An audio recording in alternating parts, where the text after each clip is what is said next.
tokea tarehe 5 Novemba mwaka jana. Hali hii mtaona ni tofauti, kwa mfano na hata hapo Tanzania bara, ambapo mahakama zimeshamaliza kusikiliza pingamizi za awali POs, na sasa wapo kwenye kesi za msingi. Na tukumbuke sisi Zanzibar tulifungua kesi mwanzo kabla hata kesi ambazo zilifunguliwa bara, kwa sababu chini ya huo au chini ya hiyo mikakati yao hapo walishafanya taratibu kwamba kesi lazima ifunguliwe ndani ya siku 7 kwenye sheria ya uchaguzi ya Zanzibar, kesi za baraza la wawakilishi na udiwani. Lakini bara kuna mwezi mmoja.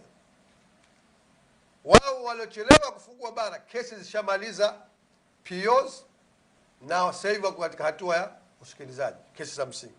Sisi ambao tumefile kwanza kwa sababu hizo sheria zao mbovu, kesi leo mwezi wa 3 bado POs hazijamaliza kusikilizwa. Katika hili tunachokishuhudia nini? Kwanza ni kudharau matakwa ya wananchi. Hatua ya kutaka kuteketeza karatasi za kura, fomu za matokeo na madaftari ya wapiga kura ni kukiri makosa kwa ZEC yenyewe. Ikiwa uchaguzi ulikuwa huru na wa haki kama wanavyodai, kwa nini tume iwe na haraka kiasi hiki kuchoma ushahidi? Haraka hii ya mara hii ya kutaka kuteketeza nyaraka za uchaguzi mara tu baada ya siku 90 kukamilika haikuwahi kuonekana katika chaguzi zote 6 zilizopita, kuanzia ule wa 95 hadi ule wa mwaka 2020. Isitoshe, na hapa ndipo penye kichekesho cha tume hii ya George Kazi. Isitoshe, katika majibu yao kwenye hati za kesi ya msingi, yani reply to petitions, yale majibu yao kwenye petitions ambazo tumefungua mahakamani, ZEC wenyewe wameambatanisha fomu za majumuisho ya matokeo kwa kila kituo maarufu kama fomu namba 13B. Swali linakuja, je, wanakwenda kuchoma moto ushahidi ambao wao wenyewe wameieleza mahakama kwa wanakusudia kuuleta mahakamani?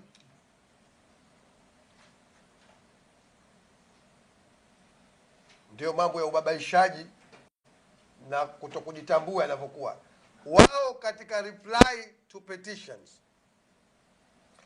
wenyewe wametaja hizo nyaraka wanataka kwenda kuziharibu kwamba ni sehemu ya ushahidi wao, ni fomu namba 13B. Sasa leo unatangaza unakwenda kuziteketeza, kuziharibu.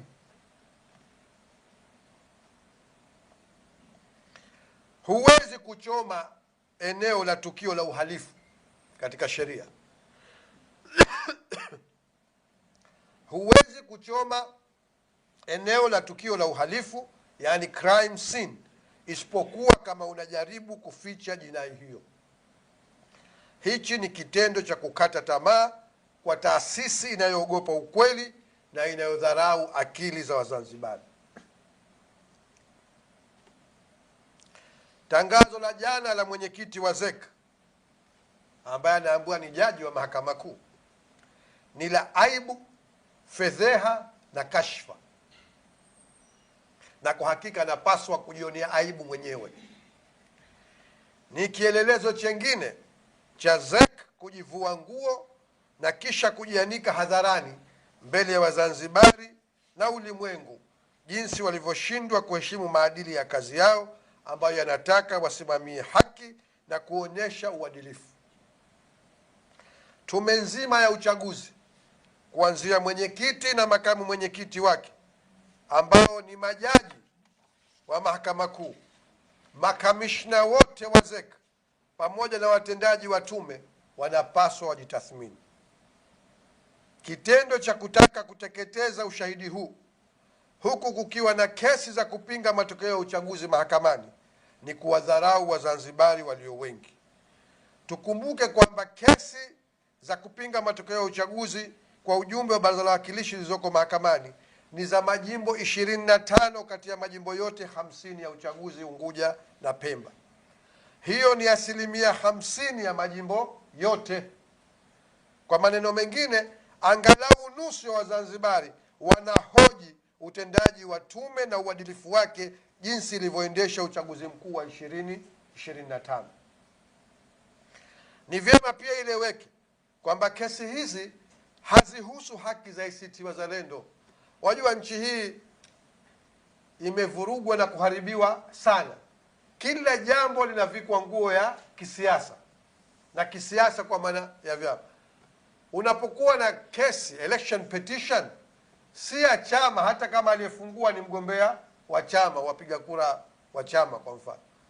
Ni kesi inayohusu haki za kiraia, ni kesi inayohusu haki za wananchi. Kwa hivyo ni vyema eleweke, nirudie tena, kwamba kesi hizi hazihusu haki za ACT Wazalendo, zinahusu haki za wananchi wa Zanzibar. Kutaka kuangamiza ushahidi wa kesi hizi ni kuonyesha jinsi ZEC inavyowadharau Wazanzibari ambao ilipaswa kuwalindia haki yao kuu ya kikatiba na kiraia, yaani haki ya kuchagua na kuchaguliwa. Kwa lugha nyingine, haki ya kuiweka madarakani serikali wanayoitaka. Kwa tangazo la jana, ZEC wamewadharau Wazanzibari kwa kudhani kuwa akitaja kifungu cha sheria ndio watakuwa wamefunika dhamira yao ovu na mchezo wao mchafu, na kwamba Wazanzibari hawana akili za kung'amua hilo. Kwa hakika dhamira ovu na mchezo mchafu huu ukitekelezwa unakwenda kuzinajisi mahakama za Zanzibar na pia kuhujumu hatua zinazoendelea zenye lengo la kutafuta ufumbuzi wa mkwamo uliopo ambao ulisababishwa na ZEC hiyo hiyo. Tunapenda hapa kukumbusha kwamba chama chetu kiliwasilisha tume ya uchaguzi barua alfajiri ya tarehe 30 Oktoba 2025 chini ya saa 24 tokea kura zikamilike kupigwa, kueleza kwa kina jinsi uchaguzi ulivyovurugwa, ikibainisha vitendo vyote vya kiharamia vilivyofanywa na maofisa mbalimbali wa serikali, wengi wao wakiwa watumishi wa tume hiyo ya uchaguzi. Tume kwa nia ovu ya wazi haikutaka hata kuchunguza tuhuma hizo, na kama kawaida yake ikaanza kujificha nyuma ya visingizio vya taratibu na sheria. Mimi niwaambie tume,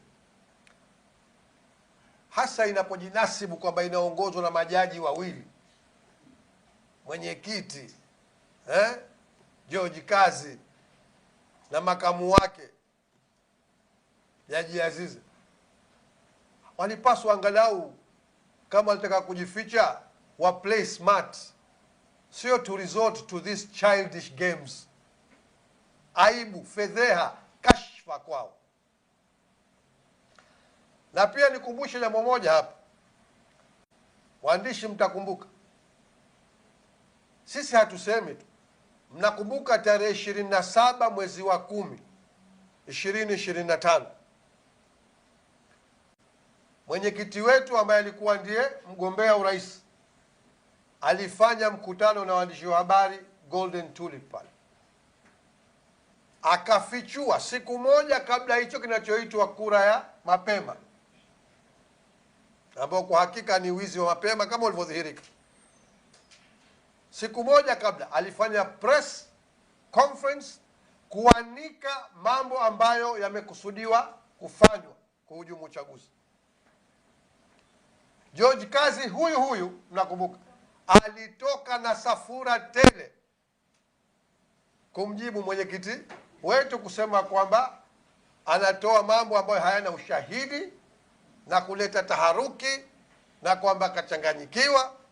Lakini Mwenyezi Mungu hamfichi mnafiki.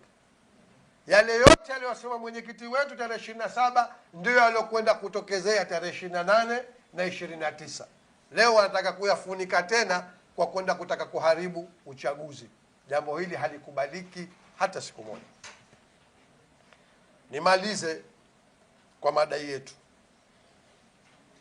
Chama cha ACT Wazalendo hakitakaa kimya wakati haki za wananchi wa Zanzibar na demokrasia yetu vikiendelea kuchanachanwa na kutupwa kwenye moto. Hivyo tunataka mambo yafuatayo yatekelezwe.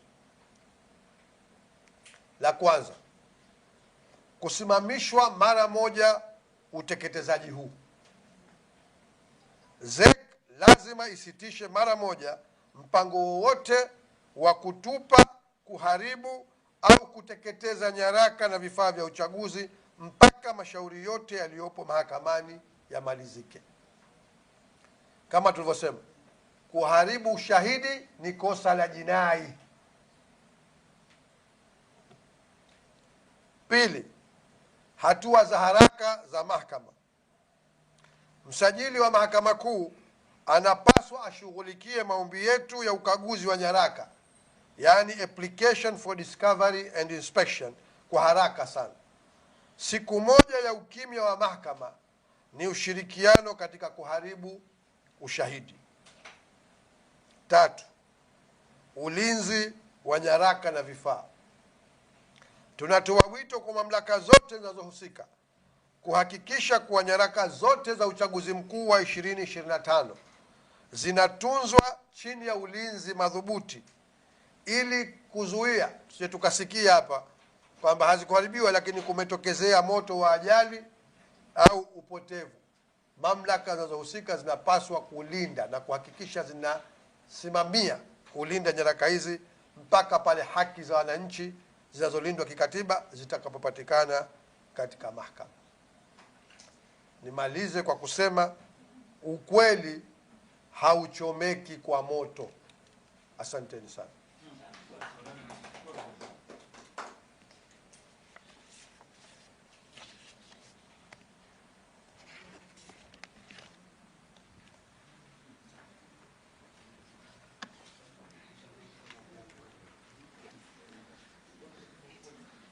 Asante sana makamu mwenyekiti. Asanteni wanahabari. Tumemsikiliza kwa umakini mkubwa, na sasa basi kama kuna lolote ambalo mnataka ufafanuzi kwenye haya aliyozungumza, basi taja chombo chako, nyosha mkono ili tutoe nafasi kwa haya aliyozungumza. Usije na suala lako jingine zaidi kwenye hili. Karibu.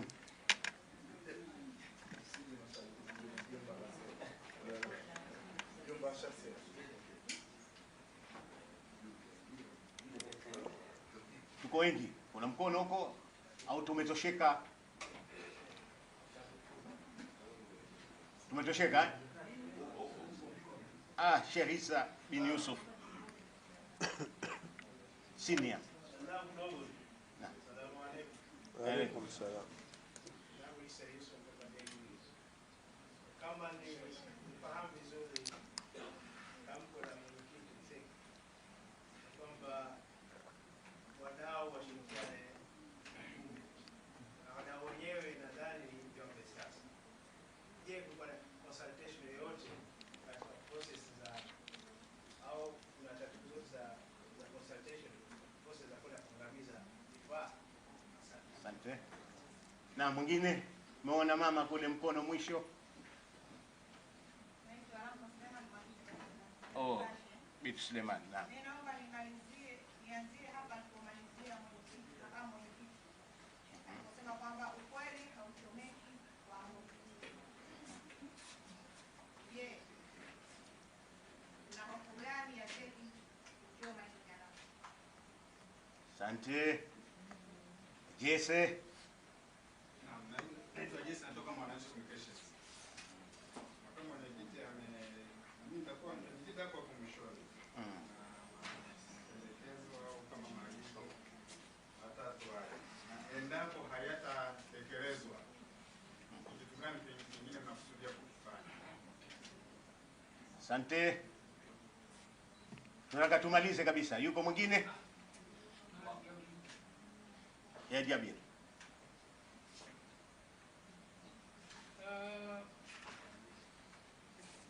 Engagement. Shaba na hili la gesi hapa. Lakini in particular chama kinafikiria kufanya engagement na tume katika hili. Hii ni engagement ya namna, lakini ile physical contact na wao. Nafikiria chama kufanya hii Jabir Idrisa kama na halisi. Asante. Haya, mkongwe Salim Bwai. Tuweke 6 au alafu watano. 5.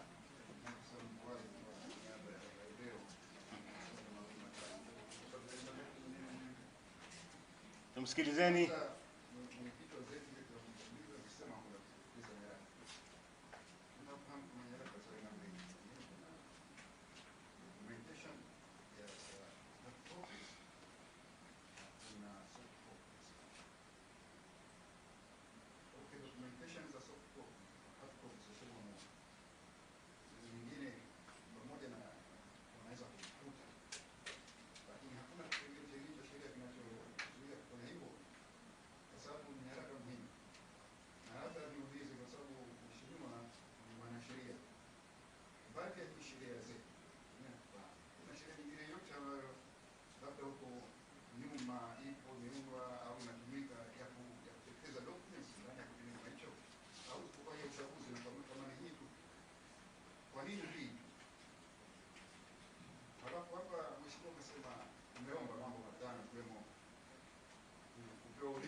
Asante. Tumalize kwa Faruk Karim. Tufungie jadala huu. Salam.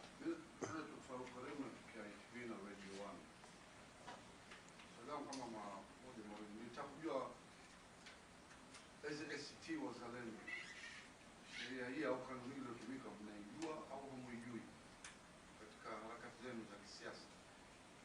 Alafu katika tume ya uchaguzi kuna makamishna wawili wanatoka ACT Wazalendo.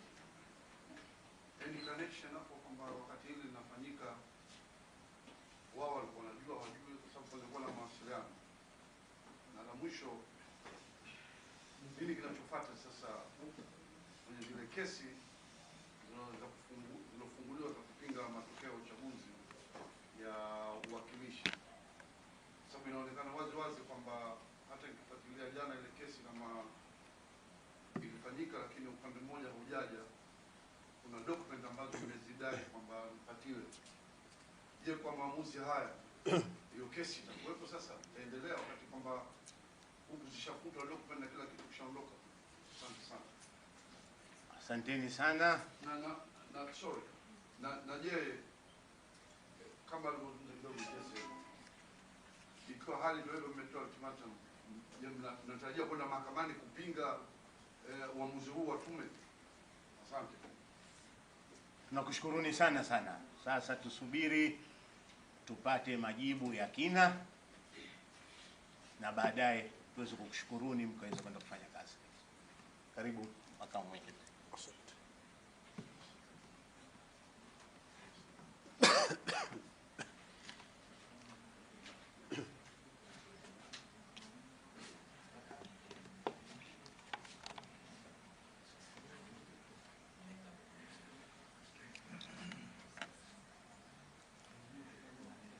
Assalamu alaikum tena. Kwanza nishukuru waandishi wote 6 jumla yao ambao wameuliza masuala, wengine moja moja, wengine seti ya maswala, lakini bahati nzuri wamefuata maelekezo ya anotuongoza hapa kwamba maswala yote yahusu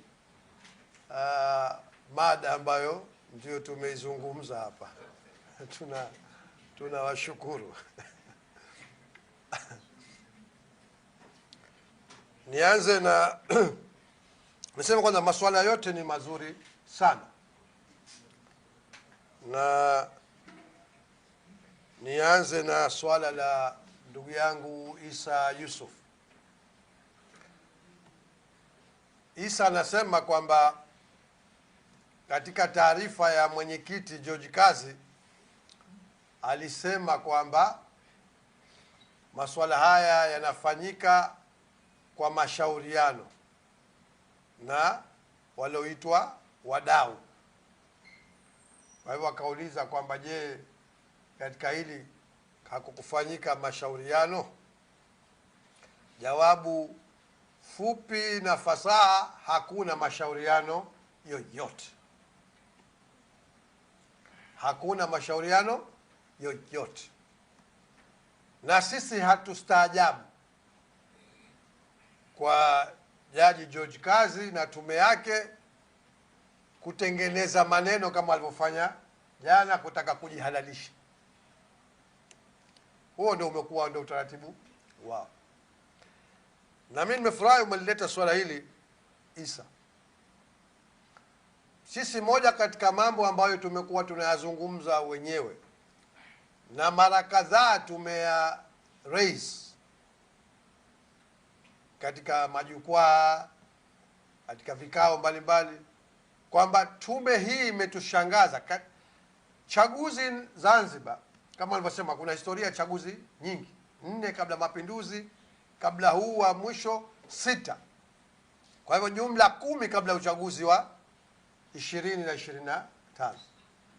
Kwa hiyo kama nilivyosema, Zanzibar si wageni wa uchaguzi, na hizi za tangu 95 majua zimekuwa zikilalamikiwa siku zote, tangu tukisema peke yetu, tukiambiwa sisi ni bad losers, yani watu ambao hatukubali kushindwa tu.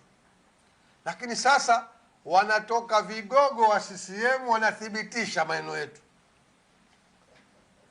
kwamba CCM haijawahi kushinda uchaguzi wowote katika nchi tangu vyama vingi.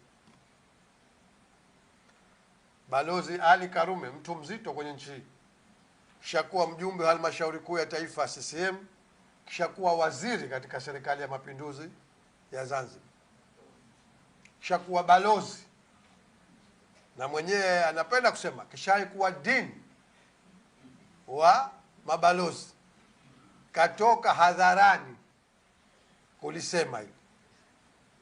Lakini unaweza kusema huyo balozi Ali Karume tu ukataka kumlaumu. Mimi nimesave mpaka leo gazeti, na Faruku wa uzoji wa magazeti unajua, la gazeti moja front page lead story, Juma Ngasongwa ambaye naye alikuwa mjumbe wa kamati kuu ya chama aliyokuwa. Yeye alizungumzia hususan ule uchaguzi wa 2015. Akasema tena iko front page ya gazeti mbele kwamba CCM tulishindwa uchaguzi ule, mbali ya waangalizi wa uchaguzi. Lakini nukta yangu nini katika swala la consultation? Nasema licha ya kulalamikiwa kote huko, lakini tume zote angalau zilikuwa hazikuacha consultation na vyama. Ni tume hii tu na kiburi cha waliokuwepo ndio imejifungia ndani, hakuna consultation. Na hili tulizungumza mara nyingi, na hili ni swala muhimu sana, kwa sababu uchaguzi unahusisha wahusika wenyewe, wananchi, vyama vya siasa. Nchi hii sheria zetu haziruhusu mgombea binafsi, wagombea wote ni wa vyama. Kwa hivyo stakeholders muhimu na wazito kuliko wote ni vyama vya siasa. Na dunia nzima katika chaguzi za kidemokrasi lazima unafanya vikao na unashirikisha vyama katika kila hatua. Ndio tulivyozoea. Mie mwenyewe, ndugu yangu Salum Bimani hapa, Mheshimiwa Mazrui, Muhende ndo hasemeki yeye, sote tushashiriki vikao vingi vya tume tangu 95 mpaka 2020. lakini si tume hii. Na katika hili nasema hapa kuna mafunzo, sikuja nazo hapa, lakini mimi nazo. Mimi ni mtu wa kupenda kuweka kumbukumbu. Nazo ripoti za chaguzi za kabla ya mapinduzi, na nazo ripoti za uchaguzi za kuanzia 95 za ZEC hiyo hiyo. Moja katika jambo wenzetu wanajifunza kutokezea tatizo, uchaguzi wa Juni 61 nchi hii hapa ulileta maafa makubwa sana, watu 68 wakauawa. Ikaundwa tume ya uchunguzi, wakoloni hao waliokuwa wabaya waliunda tume ya uchunguzi, na ripoti ya uchunguzi ule ilitekelezwa, yale mapendekezo waliotoa ya hatua za kuchukua ili mambo kama yale yasijakajirejea tena, ilitekelezwa. Moja katika jambo walilitaja ni kusisitiza zaidi umuhimu wa consultation baina ya vyama vya siasa na tume ya uchaguzi. Ukenda ukitizama, sasa bahati mbaya sikujua kama ningekuja nayo hapa. Ukenda ukitizama ripoti ya uchaguzi wa mwaka 63 mpaka hao wajumbe wa vyama wa Afro Shirazi, wa Zanzibar Nationalist Party na Zanzibar and Pemba People's Party wametajwa, wajumbe wa kamati ya mashauriano baina ya vyama vya siasa na tume ya uchaguzi. Kwa hivyo nilifunga hili isa kukuambia kwamba hakuna consultation. Ni kama kaida ya kutunga nahau na maneno mengi, lakini vitendo havionyeshi, haviambatani na maneno yao. Swali la pili la ndugu yangu Rahma Suleiman, kasema kwamba alipomalizia nimesema kwamba ukweli hauchomeki moto. Sasa kama ni hivyo, tuna hofu gani ZEC kuchoma nyaraka? Ukweli hauchomeki moto ni sahihi. Hata leo ZEC wachome nyaraka, haifuti kwamba wameuvurunda uchaguzi 2025. Aibu, kashfa, uvundo unanuka anaongoza George Kazi na tume yake, haiondoki hiyo. Na wataalamu wanasema mahakama kubwa zaidi ni mahakama ya public opinion, jamii inavyowatazama. Kwa hivyo hiyo ndio maana kusema ukweli hauchomeki moto bila.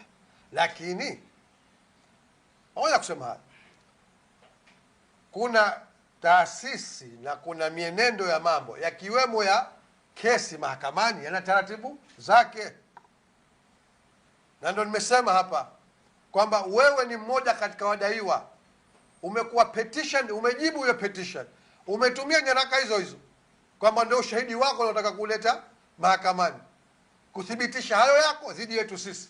Halafu leo unasema unakwenda kuharibu na kuzichoma nyaraka. Wewe mzima hapa?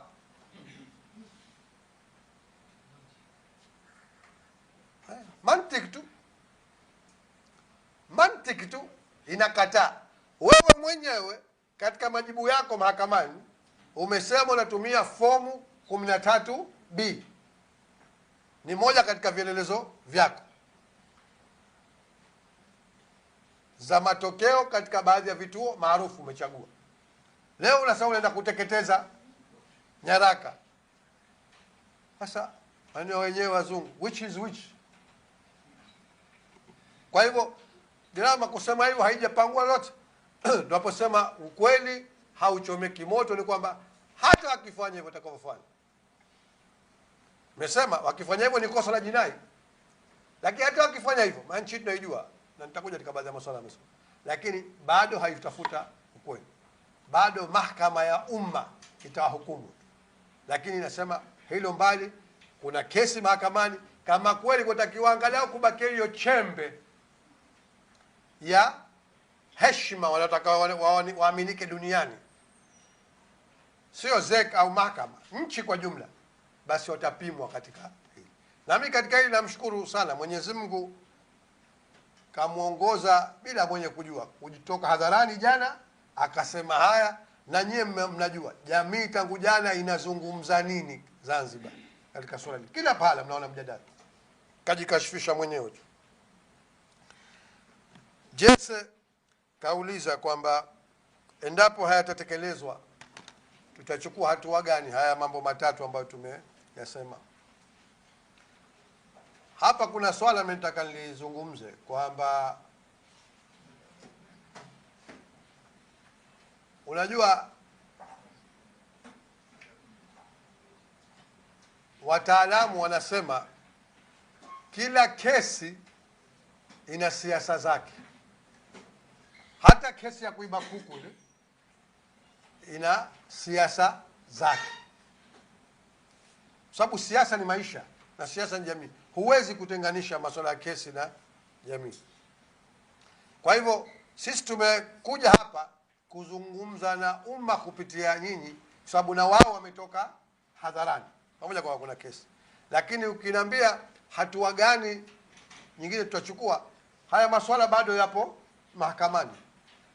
Kuna taratibu za kimahakama zitaendelea huko, na wanasheria wetu tangu jana wanashauriana juu ya hatua za kuchukua baadaye. Lakini kwa jinsi umma ulivyoonesha masikitiko kwamba nchi hii inavurugwa kiasi hichi, sisi kama chama makini tusingefahamika kama tungekaa kimya. Kwa hivyo ilikuwa lazima tuzungumze na umma, na kama hatuzungumze na ACT Wazalendo, tunazungumza na umma wa Zanzibar, tunazungumza na ulimwengu ufahamu. Lakini hatua gani? Ziko hatua nyingine, wanasheria wetu wanashauriana, tutajua nini cha kufanya baada hapo. Jabir kauliza kwamba chama kinafikiria engagement nje ya hii tuliofanya kupitia shughuli hii na tume ya uchaguzi. Najiuliza engagement gani? Kwa sababu kama nilivyosema, unapokuwa na chombo ambacho kazi yake inataka uadilifu na haki, kusimamia uchaguzi, watu wanafanya michezo tu katika mambo haya. Lakini watu hawajui kwamba uchaguzi ni kilele cha haki za raia. Na ndio maana hawa wanafanya michezo, wanadhani na wanapenda wenyewe wakishafanya mambo yao yasahaulike na yeshi. Na ikiwa hayajasahaulika wamekwenda mahakamani, haribu ushahidi. Ibara ya 9(2)A ya katiba ya Zanzibar mkisoma inasema wazi kwamba mamlaka ya nchi ni ya wananchi, na serikali na vyombo vyake vyote vitapata madaraka kutoka kwa wananchi. Hapa panazungumzwa nini? Panazungumzwa sovereignty, kwamba sovereignty belongs to the people, na wanaitekeleza mamlaka yale makuu ya nchi. Ndio hilo nilisema ndani ya taarifa yangu kwamba haki ya kuchagua na kuchaguliwa, haki ya kuweka madarakani serikali wanayoitaka. Hichi ndio kilele cha haki za raia. Leo kinachezewa namna kama. Sasa ungetegemea kwamba kama unasema wao waweke taratibu za consultation. Hawana hiyo. Na si tu wao hawana, hata unapochukua wewe hatua. Nimetaja mfano hapa. Tulipeleka barua tarehe 30 Oktoba alfajiri, chini ya masaa 24 tangu kukamilika kwa hicho kinachoambiwa uchaguzi. Na ukiona barua ambayo ilikuwa na ushahidi, ukiona majibu yao ya dharau kabisa ya sentensi 2 utujibu. Na ndio umekuwa utaratibu wao. Kwa hivyo sisi Jabir, na yako mengi, sio hilo tu. Mnakumbuka swala la daftari la wapiga kura. Wewe yote taarifa yao ya jana umesikia. Wanajisifu kwa uwazi. Uwazi upi? Uwazi wewe tumekuandikia kwa barua kutaka daftari la wapiga kura, which is a public document. Hakuna. Mimi nikuulizeni, matokeo hayo wanayosema waliojitangazia, mmewahi kuyaona nyie yale matokeo ya mpaka vituturi ya kimoja kimoja yako wapi? Wameyatangaza zeka? Kwa hivyo engagement unafanya na mtu ambaye tayari yuko tayari kwa hizo engagement. Na yeye sema hawa wameprove, hasa tume hii ya mara hii, kiburi tu ndio kinachoongoza. Wewe unachukua kazi ya kuongoza, kusimamia haki za watu. Hii si kazi yako. Mheshimiwa Osman Sudi wana kauli yake kwamba wewe ungeamua kuuza Togwa tusinge kuingilia, sababu Togwa ni lako. Ungetaka kumuuzia, unataka usitake kumuuzia, hakuulizi mtu. Lakini unapochukua kazi ya umma una haki ya kukuhoji. Lakini wewe umefunga milango, kila kitu matamko tu. Na tusema engagement tumefanya nyingi, hazikuonesha tija. Nadhani lugha wanaoifahamu ni hii hapa ya kuzungumza na umma, na wao watajipima wao wenyewe. Na niseme katika dunia za kistaarabu, njia kama hizi, chombo kama kile kinapaswa kuchukulia seriously mambo kama haya. Ndio dunia zetu zinavyokuwa. Lakini ukiwa unaongozwa na kiburi, hujali. Lakini twende, tutafika. Salim Vuai, ndugu yangu, umezungumza kuhusu kwamba wamesema kwamba wataharibu nyaraka, lakini katika dunia leo kuna hard copies na soft copies.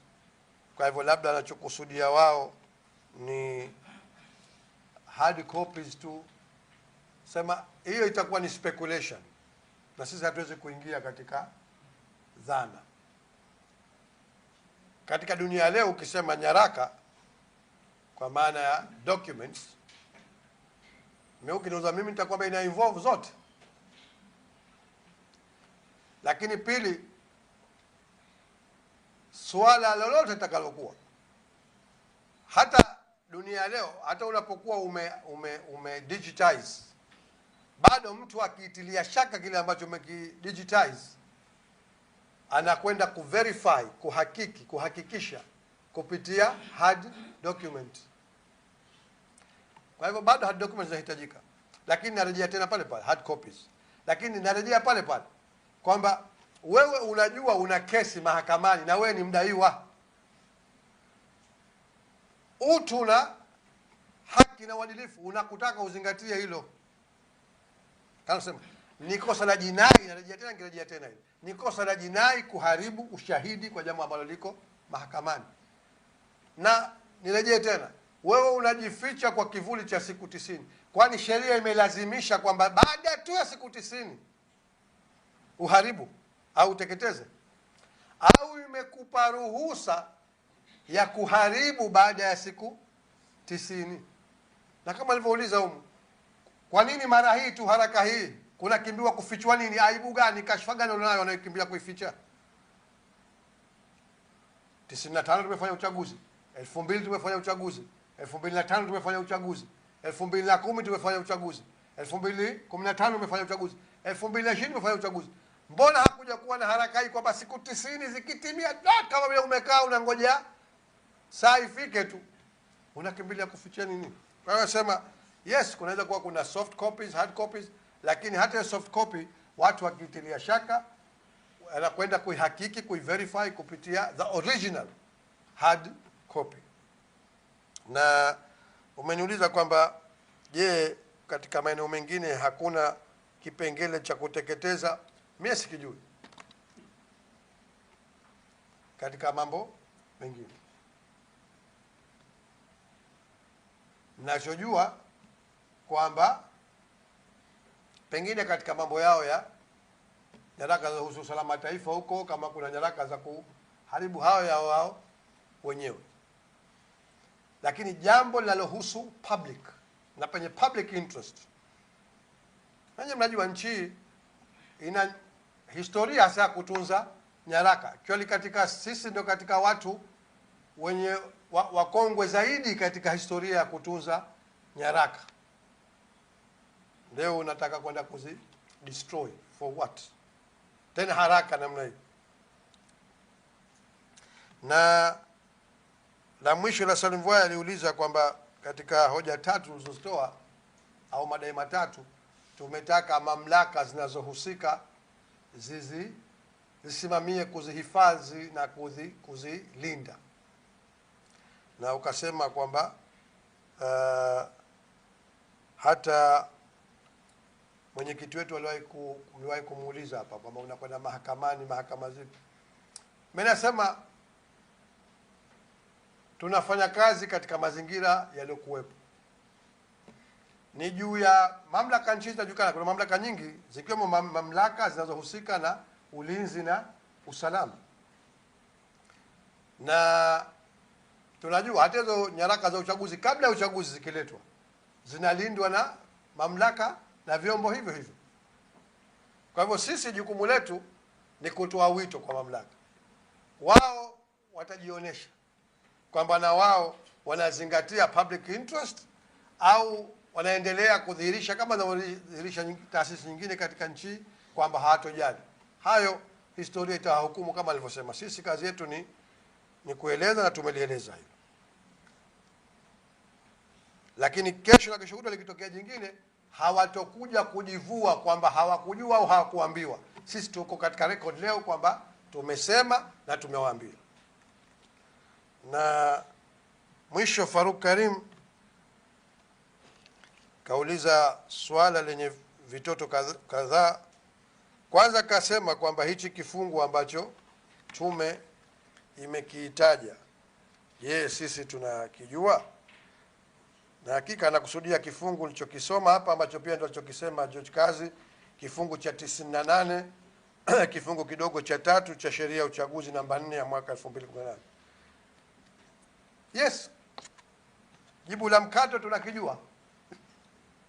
Lakini maelezo nishatoa kwamba kifungu hichi kinatoa ruhusa kwa tume kuharibu au kuteketeza baada ya siku 60. Hakilazimishi. It doesn't make it mandatory kwa tume kwamba lazima zikianzika siku 90 tu ya 91 ukaharibu. Ndio sasa haijapata kutokea. Ndio sasa wanakimbilia nini this time? Na especially unapojua kuna kesi mahakamani na hujui tu kama ni sehemu ya jamii, unajua kwa sababu wewe umekuwa served the petition, wewe ni sehemu ya wadaiwa, ni katika respondents katika kesi hii. Kwa hivyo unajua kilichokuwepo na unajua kwamba kuna, kwa sababu hizo nyaraka zinataja ilosema application for discovery and inspection ya nyaraka. Unalijua liko hilo. Sasa mahakama inachelewesha kusikiliza likatolea maamuzi. Tume huku inatangaza karibu. Ni kama ndio wasema kama unaona kuna link fulani lakini juu yao kujisafisha mbele ya macho ya umma. Kwa hivyo sisi tunajua, lakini anasema sheria, kifungu hichi cha sheria nilichokijua hakilazimishi kwamba lazima ikifika siku 91 uharibwe. Na especially unapokuwa kama unasema kama una act in good faith, unajua kuna kesi mahakamani, wewe ni mdaiwa, ulipaswa, na kama huna wasiwasi, kama kweli wajisifu kama umesomea uchaguzi huru na wa haki na kila kitu kiko sawa, si kwa nini usiache zika examined mahakamani? Hilo ndio hoja yetu. Na kama alivyosema na narejea, ndio nitarejea kila wakati, wanafanya hayo. Tume inaongozwa na majaji, ina wanasheria wengine wabobezi katika makamishna wake, inatambua kwamba kuharibu ushahidi kwa jambo lililoko mahakamani ni kosa la jinai. Kwa hivyo hilo ndio jawabu langu kwa swali lako la kwanza Faruk. La pili, umesema kwamba sisi tuna makamishna wawili na kwamba je, hawakutuambia au wao wamehusika katika hili. Wala niseme sisi hatuna makamishna.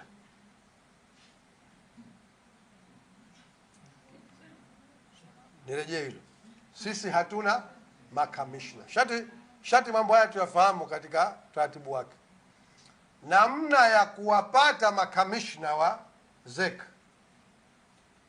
kuna utaratibu uliowekwa kikatiba kwamba angalau makamishna wawili watapendekezwa na kiongozi wa shughuli za serikali katika baraza la wawakilishi, na angalau makamishna wawili watapendekezwa na kiongozi wa upinzani katika baraza la wawakilishi, na ikiwa kiongozi wa upinzani hayupo, na vyama vya siasa. Sasa kama katika uteuzi tumeshirikishwa, ni kama vile walivyoshirikishwa ile milango, kuna mnajua kuna pia jaji wa mahakama kuu, kuna zimetajwa categories pale katika makamishna 7. Wakishaingia mle ndani hawawakilishi tena taasisi zao, wale wote collectively ni tume ya uchaguzi. Kwa hivyo hawajibiki kwetu, na pengine ndio maana wamejiweka mbali na chama. Hilo ni juu yao wao, lakini sisi kitaratibu, kikatiba, kisheria, sisi kama chama hatuwezi kusema tuna makamishna kama ambavyo CCM huwezi kusema kama ina makamishna, kwa sababu tu umependekezwa na kiongozi wa shughuli za serikali ambaye ni makamu wa pili wa rais, ambaye ni mjumbe wa kamati kuu ya CCM. Kwa hivyo hilo ndio jawabu letu Sheikh Farouk katika hilo. Suala la nini kinachofuata nimeshajibu hapa katika swali lilojibu Jesse kwamba sisi kwanza tumechukua hatua hii, lakini wanasheria wetu wanashauriana juu hatua nyingine za kuchukua. Tutaona nini kifanyike, lakini liko la muhimu kwanza umma sisi tueleze msimamo wetu katika hili. Na umeuliza hapo kwamba je, tutakwenda mahakamani kupinga. Nafikiri linajibika kwa hilo swala ambalo nimeshalijibu la kabla yake. Baada ya kusema hayo, naam, kesi ambayo mmefungua, naam, je, itakuwa hatima vipi katika nyaraka? Ndio kesi zina, kama nilivyosema, zina taratibu zake, na kama nilivyosema hapa nimetaja kwamba wao wenyewe tume kama wadaiwa respondents wametaja hizo nyaraka katika utetezi wao, na kwamba wanakusudia kuzitumia mahakamani kama ni ushahidi wao na vielelezo vyao. Sasa hilo ni jukumu ya mahakama kuamua, na bila shaka kuna taratibu ambazo lazima zitachukuliwa na upande unaohusika katika haya kwenda kuyafikisha hapa juu swali. Lakini kama nasema, tunajua na mahakama, nimesema tumeona jinsi inavyokwenda mwendo wa jongoo.